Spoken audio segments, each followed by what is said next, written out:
Hello everybody. I am on my way to be a judge for a fashion school's end of year fashion show for their seniors, and I'm so excited. And if you're new here, my name is Brittany Diego. I am an LA-based fashion celebrity stylist, and I myself went to fashion school. So, today got me feeling a little bit nostalgic, and I decided to break out the items that I designed and made when I was a senior in fashion school. It's super sentimental getting to see the creations that these seniors have been working towards for the past 4 years, and it got me thinking about my journey in the fashion industry. So I'm gonna answer a question that I've been asked 1,000,001 times, but I never got around to telling because it's a long story. So that question is, how did I get my start in the fashion industry, and what steps did I take to become a celebrity stylist and getting my work in top magazine publications, working for major TV networks like MTV, BET, the CW, Fox, and of course, getting my work on major red carpets like the Oscars, the Emmys, and the BET Awards. Those are some of my accomplishments, but let's take it all the way back to where it first started.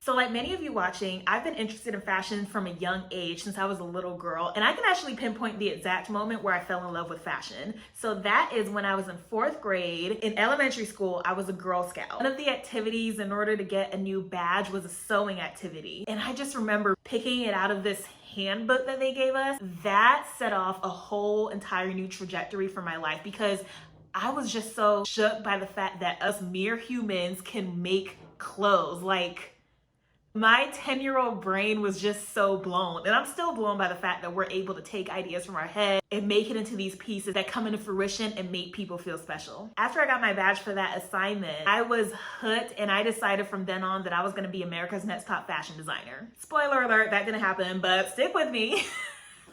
I am very fortunate in the fact that I live in Los Angeles, which is a city that many people every year come to pursue their dreams.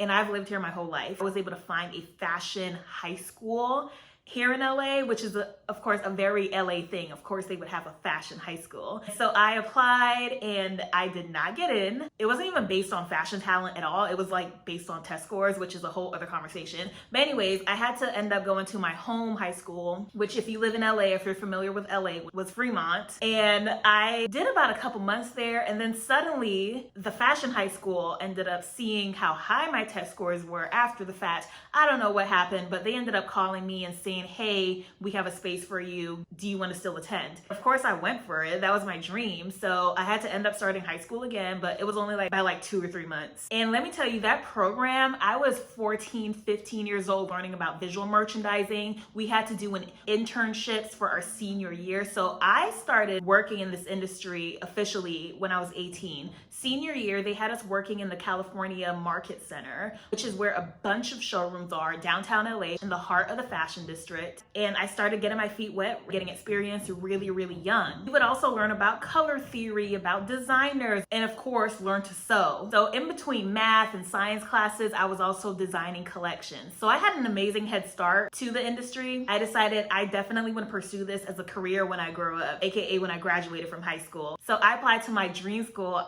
I don't know what I was thinking, but the only school I applied to was FIT. I was so sure that I was gonna get in, like I was a shoe-in. And at this point, I had just read the book called The Secret, so I was super confident about my manifestation powers. Long story short, that rejection letter came in and my world came crashing down. I was like, what happened, universe? I was supposed to get into FIT and become the next top fashion designer, but things did not end up working the way that I planned. But there's always a bigger picture, and I'm actually glad that things worked out how they did. But again, I'll get to more of that later. So now it's senior year and the sole college that I applied to rejected me. So I'm in a panic and I go to my guidance counselor. Hey, Miss McGee, I still have her on Facebook.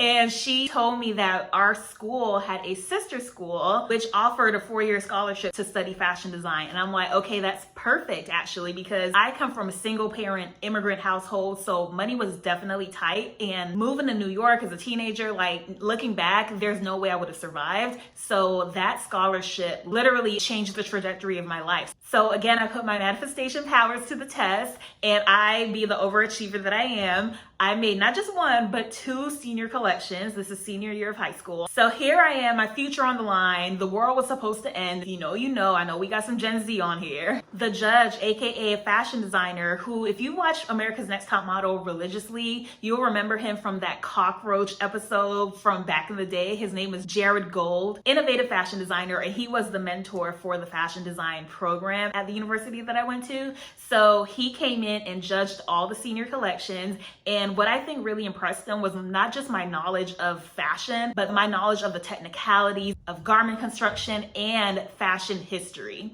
One of my collections was inspired by the 1960s mod futuristic era, and I referenced Barbarella, which is an iconic movie of that time. When he heard that, he looked at me, and that's when I knew I was gonna get that scholarship. I knew nobody was touching me. I was so serious about making it in fashion and becoming a success. So needless to say, I won the scholarship. I attended my school for 4 years. Dean's List, honor roll, I graduated magna cum laude, you know, all that. Once an overachiever, always an overachiever. So now I wanna skip to my sophomore year. I got an internship at this huge company called BCBG, which they're not really popping now, but back in the day, they were the top fashion brand. Like the bodycons of Hervé Leger had everybody in a chokehold. Like it was a whole era. So once again, I applied to this internship and I did not get it. But I was super persistent, and I reached out to the career counselor and told her basically any position you can get me at this company, I want it. I'm gonna take it because I'm just so hungry to learn. So one of BCBG's smaller brands called BCB Generation, which was like their younger junior line, they needed a design intern. So I was like,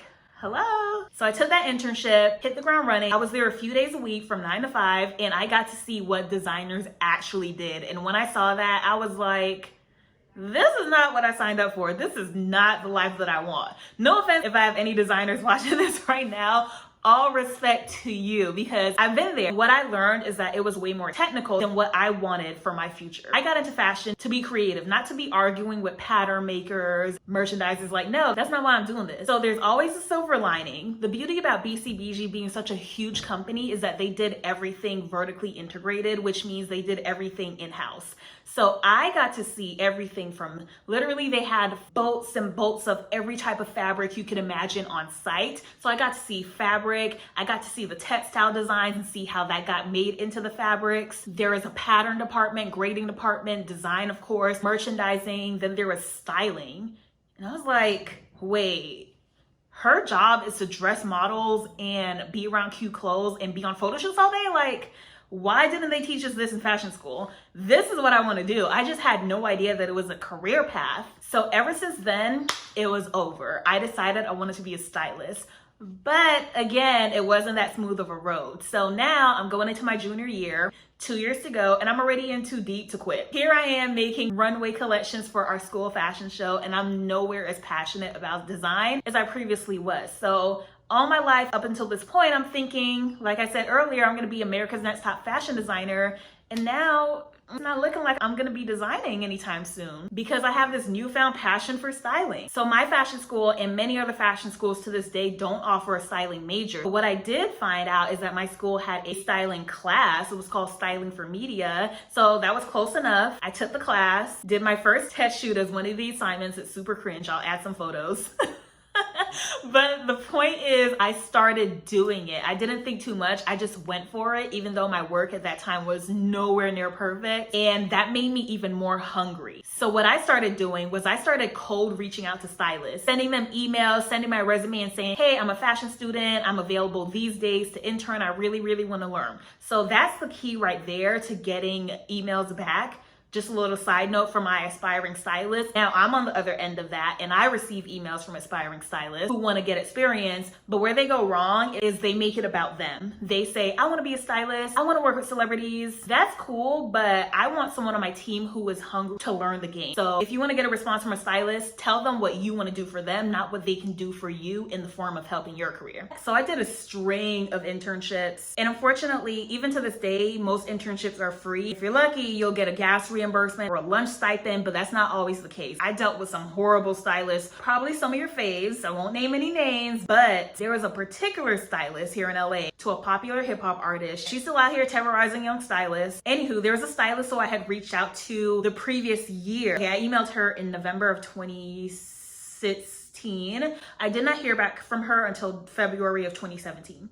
So that's another lesson right there. I don't know if you got your notebook out, but be persistent. Most people, they send one email and if they don't hear back, they give up and they think, okay, it wasn't meant for me, or maybe this stylist hates me or this designer hates me. That's not always the case. People be busy. Sometimes they don't need as much of a helping hand during that period, but they'll hold on to your information for when they do. Or if they keep seeing your name pop up and pop up, they're gonna be like, okay, who is this person? Let me see what they can do. So that was my approach. This stylist I had reached out to was a stylist for a TV show that I really, really loved. And when I tell you I had reached my breaking point with the stylist that I previously mentioned, it was a horrible experience. Like, she had us interns in her basement, packing boxes of clothes, like in her garage basement area. I don't even know, but it was a mess. She would have us there from sunup to sundown, no food. She said she would reimburse us. She never did. And she had disclosed that she had security cameras all over her house. So there was a one time when I got left alone in her home and I was desperate for water. I couldn't leave because I didn't have a key, and I didn't want to look around her fridge and her cabinets because I didn't want it to look like I was being shady, trying to steal or anything like that. Like, that's not me. So I suffered.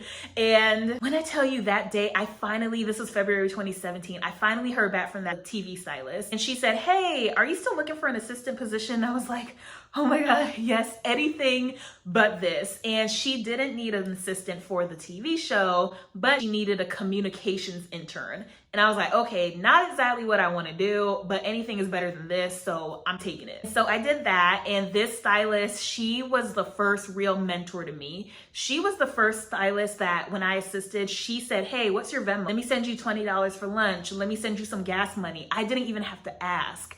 And that was a turning point for me because, like I said, I was on my way out to this industry. I don't know what I would have done because I've done nothing but fashion my whole life, but it wasn't going to be with said stylist that I previously mentioned. So the fact that she was so generous, or I don't even know if it was generous, like when you're just used to certain behaviors from people in the industry and then another person comes around and they're a beacon of light, it was like,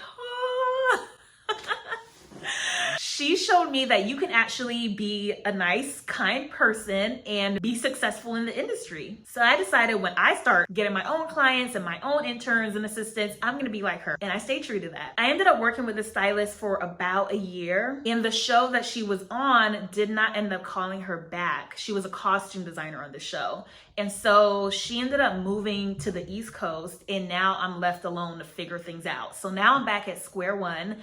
I had great opportunities in the industry, but I needed something consistent. You know, freelance styling jobs and production jobs, they can be here and there and kind of sporadic at times. And no one really talks about the quiet period, but that's real as a freelance creative. So I wanted some consistency. I started applying for jobs just about everywhere, and I got a call back from this company, huge retailer called Revolve. This is really the peak of the Instagram. I wouldn't say the peak, but maybe like the beginning of influencers and content creators. So Revolve was that girl when I had applied. It wasn't a full-time position. I was a styling intern, but this internship was fully paid. I got to learn a whole new other type of styling, which is e-commerce, which is a whole other world. Like, e-commerce is on another level. When fashion and editorial stylists do shoots, you're doing like 5 to 8, maybe 10 looks in a day, and you think that's an accomplishment. E-commerce, you're shooting 75 to 100 looks minimum. So it was definitely a learning lesson, but in a great way. People were so nice to me, and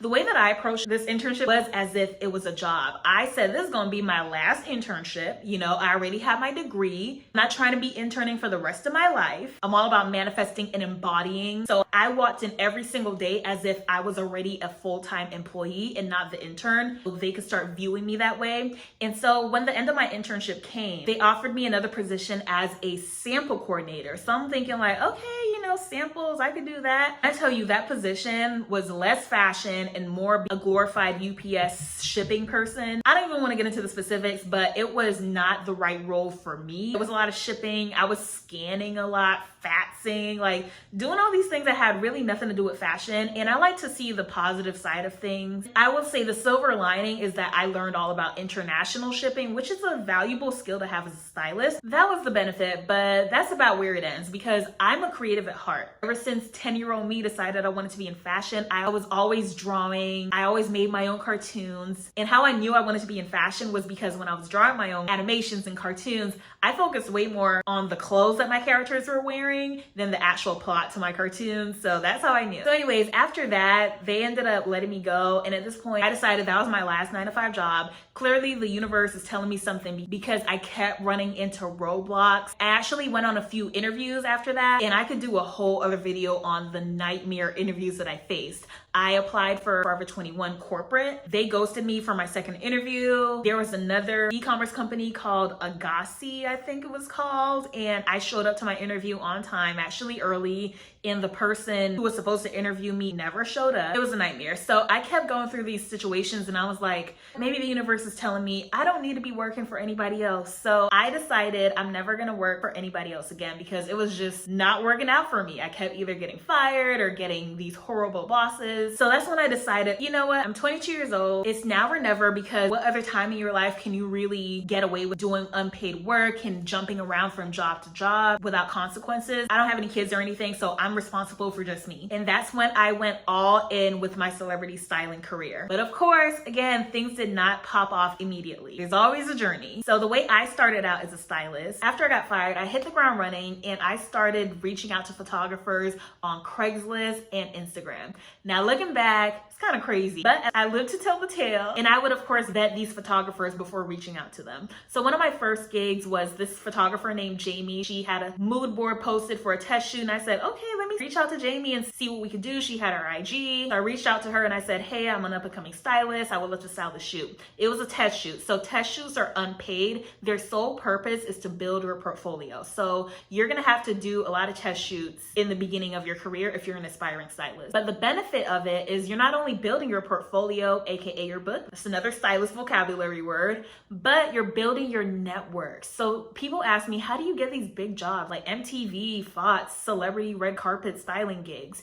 It is by word of mouth. Celebrities aren't gonna post on LinkedIn looking for a stylist. They're gonna ask their makeup artist. They're gonna ask their personal photographer, hey, do you know anybody? And that is how most of my huge and biggest paid jobs have come from, is word of mouth referrals. So I would do one shoot from Craigslist. They would like my work and it really started snowballing from there. So if you wanna be a celebrity stylist, start reaching out to up and coming actors and artists, especially the ones who are popular around your city, because this is the thing, when they start getting bigger and getting to the top, they'll take you along with them. Established A-list celebrities, they already have their team. So this is what I always tell up and coming people in the industry: focus on networking horizontally instead of vertically. So networking with people on your level or maybe just a little bit higher who you can learn from until you start gaining a reputation and making a name for yourself. Then you can start getting in those doors. So one thing I learned, unfortunately, is people don't think you can do things unless you explicitly show them that you can do it. So what I mean by that is when I was going up for menswear gigs, I primarily styled women, but once in a while I would get commercial or menswear opportunities. So I would bump those menswear photos up on my portfolio website. So if I was up for a job, that'll be the first thing that they saw. Same with commercial. I was doing a lot of high fashion, a lot of editorial, and high fashion is completely different than lifestyle and commercial. Think of it as literally commercials you would see for like a JCPenney. I don't even know if they're still around, but like a Macy's, like, you know, regular people clothes that we wear every day. Whereas editorial is high fashion, Met Gala, like fantasy fashion type of stuff. So if I was going for an e-commerce or commercial gig, I would put the editorial down below and I would bump up my commercial and lifestyle work. So you really have to show people like, yes, I can do that too. And logically, anybody can put together a shirt and pants, but these companies, they need to see it. So keep that in mind. Whatever job you're up for, make sure your portfolio showcases that. You know how to do it. I know you know how to do it, but the people doing the hiring, they need to see it plain and clear. So when I decided I wanted to be a red carpet stylist, I knew I had to build my portfolio somehow. And for a major red carpet like the Emmys or Oscars, Oscars, Golden Globes, people aren't going to take a chance on you. So you have to have some work leading up to that. What I would do is I would reach out to up and coming actresses and I would send them a cold DM and I would say, hey, my name is Brittany Diego. I'm an LA-based stylist. I would love to style you for your next red carpet in exchange for the photos. So I would do it in exchange for portfolio content the first time, but if they liked my work and wanted to continue working with me, then we would discuss what that would look like. But in addition to my message, I would send them a mood board. You only have one chance to make a good first impression. Otherwise, they're not going to open your message again.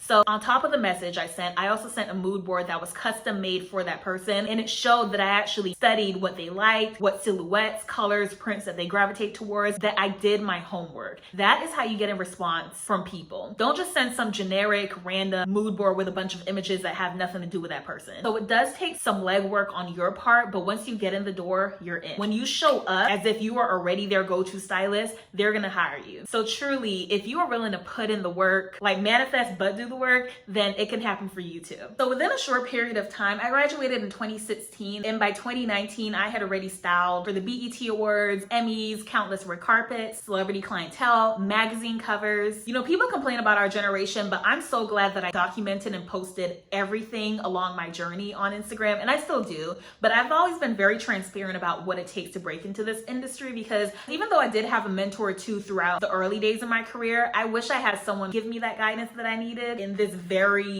unique industry, I would say. So because I posted my journey, I got a lot of messages from people who wanted to do what I was doing, and a lot of people aren't willing to share information, but I'm like, I do not care. I have no shortage of opportunities, and when you have an abundance mindset, opportunities and blessings are going to continue coming your way. At least that's the way I've always looked at it. So I had a bunch of people reaching out to me, and that inspired me to create Fashion Mentor, which was my blog, and then it now turned into classes, a YouTube channel. I have a podcast called The Fashion School Dropout. So if you're interested in breaking into the fashion industry as a stylist, you are in the right place. I'm going to include the links to my blog, podcast, classes, everything down below. And of course, this channel, Fashion Mentor TV. So if you're new here, go ahead and look around. I have vlogs, I have educational content, everything that you need to know to get started. So thank you for watching. I hope you learned something new from this video. And if you have any questions about anything else, feel free to comment below. All right, I'll see you in the next video. Bye.